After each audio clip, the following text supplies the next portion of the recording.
At the League, we've worked very hard to help ensure that value is created when you come together and that you engage with important and often provocative new ideas. And that brings me to the main business of this afternoon's gathering, because Elizabeth Scott is one of those voices. Elizabeth is Chief Media and Digital Officer at Lincoln Center for the Performing Arts, with responsibility for its major media programs and digital initiatives across its departments. As executive in charge of production, she stewards the organization's programming series, including its flagship PBS series Live from Lincoln Center. Previously, Elizabeth was a media executive at Major League Baseball, where she ran the business of Major League Baseball productions with responsibilities for an award-winning telecast and home entertainment programming portfolio.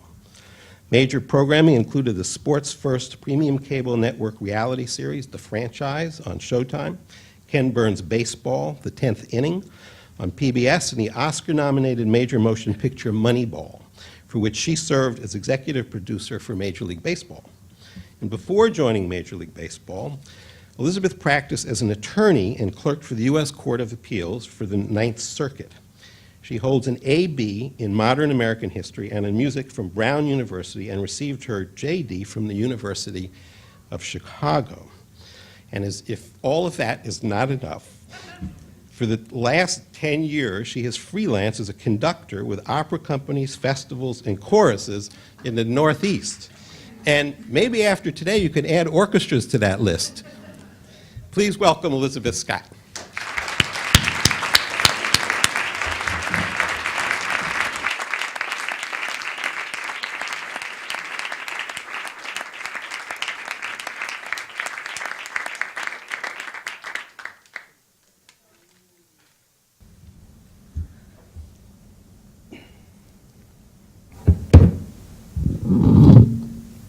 Thank you.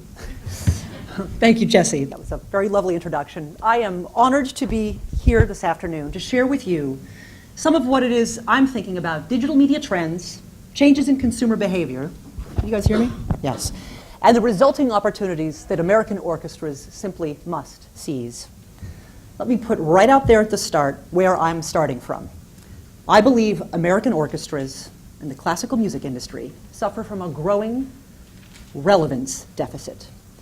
I think it is manifest in digital media, and I believe we can do powerful things to address it through digital media. From where I sit today at Lincoln Center, and what I've observed in my previous role as a media executive at Major League Baseball, I have two interesting perspectives that share some common ground. Two businesses whose core live offering demands a location-based, lengthy audience time commitment, two industries whose youth participation has waned while its audiences have aged, two products whose players are celebrated for their virtuosity, but two cultures that are very rooted in tradition. However, most of us would not tag American baseball out with a relevance deficit. So some quick digital media indicators for American orchestras bear some noting. How many of you in this room flew United to get here today? Raise your hand. All right, fair number of you. You'll have heard in the onboard video that they recently re-recorded their brand music, Gershwin's Rhapsody in Blue, in honor of the 25th anniversary of that branding campaign. An iconic American work. America's largest airline. Do they feature one of the 9 outstanding American orchestras resident in their U.S. hub cities? No, they hopped across the pond to Abbey Studios to record with the London Symphony Orchestra. Then they celebrated it in a widely watched making of video that is a brilliant piece of content marketing that I commend to your attention. How does that happen? Last week, a leading distributor of performing arts content in Europe lamented to me that in the past 12 years, he can count on one hand the number of audiovisual programs American orchestras have made available for TV license there, where there's a market. One of the rare and fast-growing online aggregation platforms for high-quality performing arts content is the European company Medici TV, featuring over 100 new live streams a year and more than 1,300 recordings across the classical genres. Less than 1% of that content is American-produced. A handful of recordings from 3 American orchestras, 2 American opera companies, and 0 American dance companies. I suspect many of you have seen the latest journalistic obituary for our industry, Tuesday's Slate article, Requiem, Classical Music in America is Dead. And rest assured, I'm not here to pile on. But I was struck by the author's parting salvo. Classical music has been down for so long, it must somehow be due for a comeback. More realistically, though, I'm hoping for Jeff Bezos to step in. To step in. Maybe he'd like a struggling orchestra to go along with his newspaper. Nice setup for this keynote, huh? Music rescued by media.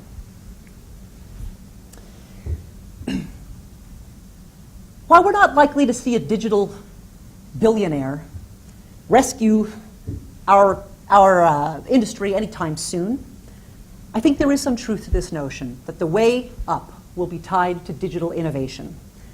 And we should reframe the assumption that every orchestra has to go it alone. Industry after industry, including MLB, has shown that collective industry action moves the needle most meaningfully when the need is urgent.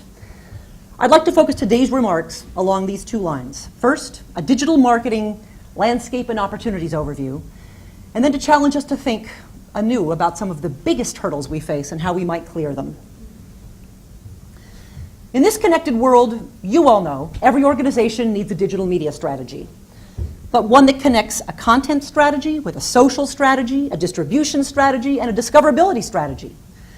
As consumers' voices are increasingly amplified digitally, as their search for entertainment experiences and their payment for them increasingly migrate online, as their consumption of entertainment generally, and music specifically, grows online through streaming services, a responsive digital strategy is essential. Now, at one level, it's a sheer matter of keeping up, of meeting our existing and future audiences where they are, and will increasingly be, but it's more. Strategically executed, digital media can be a toolbox for us to achieve long-held institutional goals and deliver on mission in bold, new ways. The question is, how do we leverage the power of technology and media to deliver on our missions? Vigilant boards and funders are asking this of us, and strong leadership is growing the necessary internal and external expertise to answer it. The most successful consumer-driven businesses recognize that their digital media will continue to change. Strategy starts with clearly stated goals and measurable objectives. It is endorsed by leadership and shared across the organization. The best efforts measure the metrics of success. This is too often missing. And the strategy iterates, responsive to insights from that information. The core product that orchestras offer is an experience that is supremely oral. But how well are we listening in this digital age to our audience's communications to and about us, to the reams of data about their purchase and donor behavior, their preferences as evinced by their concert choices and content consumption, including views and listens on our sites, their sentiment around and about what we offer, our product. As I talk to institutions on and off our campus, I see that all of us can better prioritize the measurement of our audience's digital doings, do better active listening, and then mine this data more intelligently. Audience is, after all, at the center of our efforts, enhancing engagement and improving the patron experience of our existing audiences, reaching and growing new audiences, removing barriers of access and educating future audiences, and for each of these, developing audience loyalty, their trust, and they're likely to re-engage with our product. Audiencecentrism means putting ourselves in our customers' shoes, giving them what they value, not simply what we value giving them, and it means listening to them. Now, in case you hadn't noticed, the balance of power has shifted from brand to audience, and it's not coming back. Tectonic shifts in culture, facilitated by technology, have left the consumer in charge. A social-linked culture has forced us, historically so used to controlling our own images, to cede our brand development to the consumer. Our audiences are vastly empowered and far more active than only 5 years ago. Today, audience members have changing expectations about both their voice and their agency in their entertainment experiences. They want access behind the scenes. They value imaginative storytelling about their entertainment experiences. And if that storytelling is good, they will share it, amplifying our messages. They fully expect to author, or at least co-author, the meaning of their entertainment experiences. They act as tastemakers to their networked peers, powerfully influenced by and influencing others with their opinions and social sentiment. A few fourth quarter 2013 social media stats I think we all need to reckon with. 73% of online adults in the US population use social media.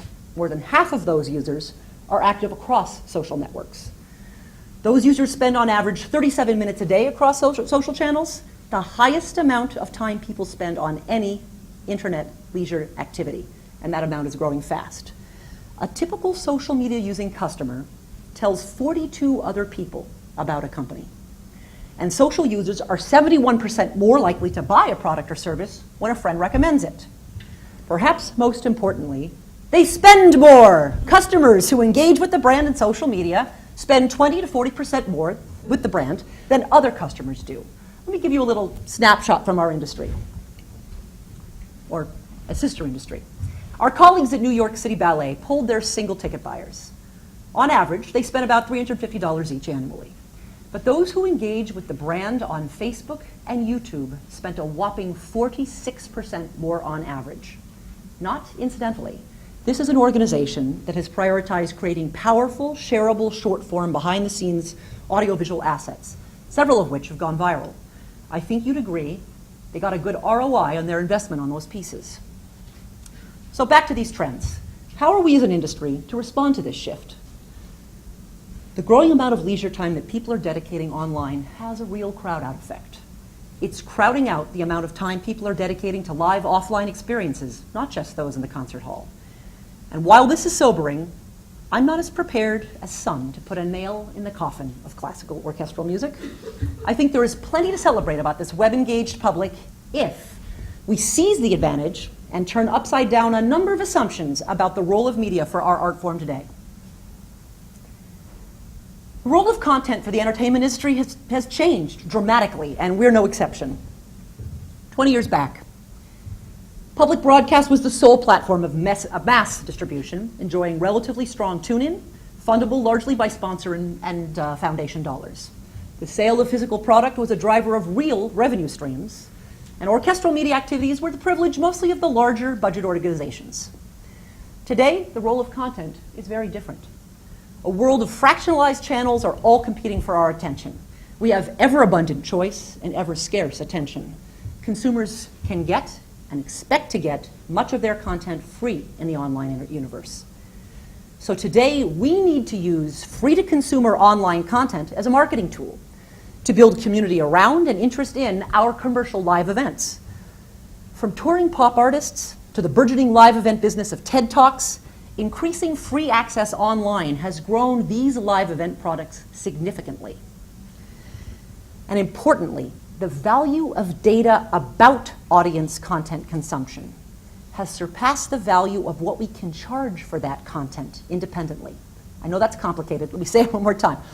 The value of knowing what, how long, where our audience consumes their content, knowing that data about an audience is more valuable to companies today than what we can charge them to consume it. Hence the free versions of streaming platforms, services out there. So in other words, content is what strong companies are using to know their customer better, to build audience profiles, to better market to their audiences what they do sell, whether it is live events or personalized analytics-driven subscription services. So we need to adjust our assumptions about what the monetization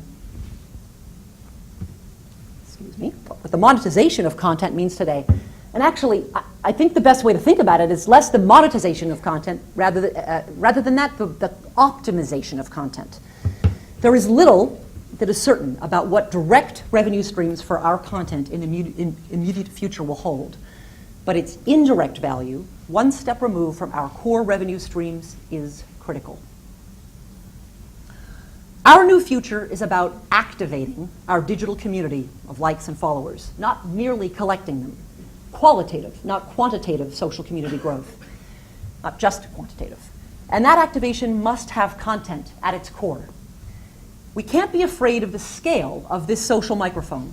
That ship has sailed. We need to embrace its amplification and win over our online influencers. Decades ago, when I worked as an entertainment litigator, we hired experts who read juror resumes analyze their body language, to identify amongst them who were the leaders, the influencers that we would play to, and if we could win them over, we won the case. This has a direct analog in social media networks. How are you identifying and cultivating your orchestra's greatest online influencers? These may be your most powerful bridges to reach and convert that untapped audience this industry has been discussing for the past decade, the culturally aware non-attender. So how do we best engage and activate those influencers? I think we have an opportunity, really an obligation, to give them the content tools, perhaps even the online comment forums, yes, in which we facilitate their acting as our brand ambassadors. These same tools can help audiences author the meaning of their experience of our concerts, feel ownership of, participation in them, honor the feeling that their presence matters. Remember, the two biggest drivers of social sharing are perceived status enhancement for the person posting, bragging, I was there, 4 encores, each better than the last, or providing something of perceived shared value for his or her network of shared identity, i.e., fellow Wagnerian, I think you're going to laugh at this, or fellow parent with a child with disabilities, check out this interview of Itzhak Perlman talking about what music meant to him as he confronted polio in his youth. Value to a community. At concert start time, most of our organizations tell our audiences to turn off their phones with celebrity audio, voiceover, projections on the wall, notes in the program. Why don't we use those same tools to remind them at concert's end to turn their phones back on and join the community conversation in social media, that their voice matters? Give them hashtags. Tell their friends what they missed. Let's also provide them with the highly shareable bite-sized content that will let them leverage their own networks. A recent performing arts benchmarking study found that the highest open rates of emails were pre- and post-performances, 44%. Do you provide assets immediately following the concert? Photo of a bowing artist, excerpt of soloist encores, photos or video clips from the red carpet opening or gala that can be deployed socially? Our socially empowered customer is here to stay. Let's put them to work for us.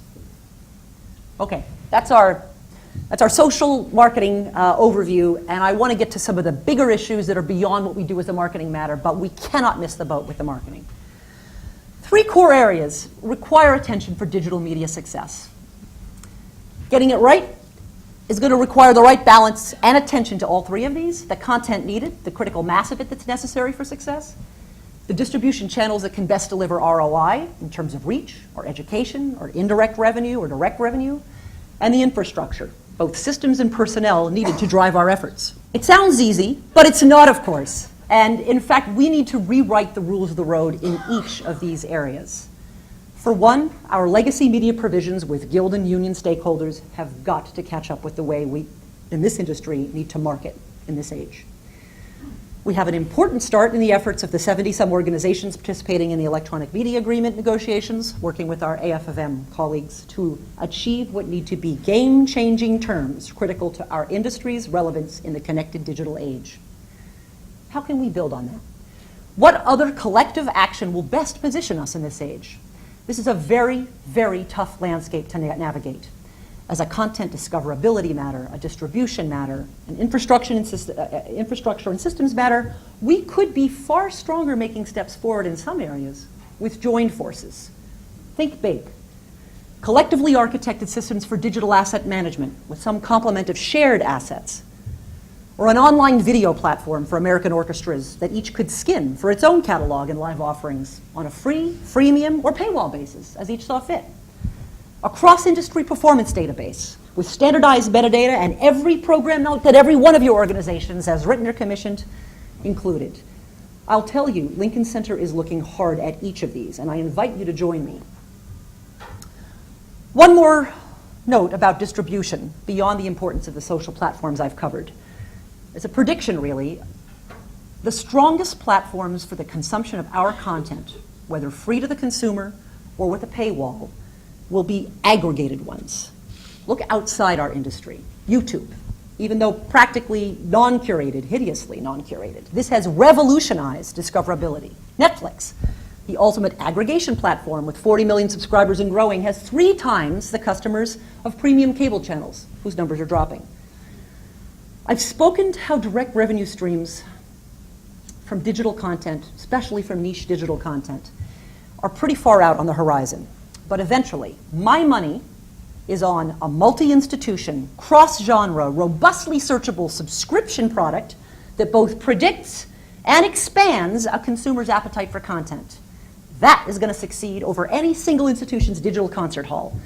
And the industry should be looking right now, seriously, at what its role in the building of or aggregating of its content for same might be. Let me go back to sport as we wrap here. Baseball actually missed the boat with radio in the 1930s and with TV in the 40s. It didn't grab the opportunities that those disruptions presented in terms of audience growth, too concerned that these new distribution platforms would decrease in-stadium attendance. In moving late to adopt both, they not only left millions on the table, they risked developing their own relevance deficit. At the turn of this century, the sport was determined to get it right with digital media. At the time, the very nascent digital activities at each MLB club were independent. Each controlled its own site, way ahead of just about any other sport or industry. They made the hotly debated but revolutionary decision to aggregate their online media rights and content under one roof. MLB Advanced Media, known to most of you probably as MLB.com and all of its 30 sites. This was incredibly controversial internally. Fears of threats to current business models abounded. Some of the richest teams, one in this very town, were pretty confident that they could do it better on their own. But in the end, wisdom, and the league in this case, prevailed, and the sport achieved efficiencies, positioned itself at the forefront of digital opportunity, built subscription product, launched the first and long best-selling app for any sport, all more nimbly and faster than anyone else. And as this slide shows, in a period that happened to have been challenged by a serious recession and a little steroid scandal, it ultimately grew live stadium audience attendance. This radical upheaval of the media landscape that we're in right now, the challenges and the opportunities it's presenting, it's not going to slow down anytime soon. How will we, as an industry, best position ourselves to respond nimbly to the opportunities we can't even imagine today? Even if Jeff Bezos were here today, he wouldn't give us many definitive answers. But here are digital media imperatives that I very much suspect he'd second. Strengthening our digital communities, using strong content marketing, of ensuring our digital discoverability, and of collective action through aggregation. And for all of these, mining our data intelligently and collectively.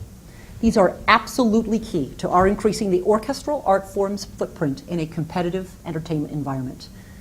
Let's rethink long-held assumptions as we work to offer relevant, commercially viable orchestral product in this connected, distracted digital age. Sound orchestral management, and I'd posit the industry's very sustainability demanded. Thank you.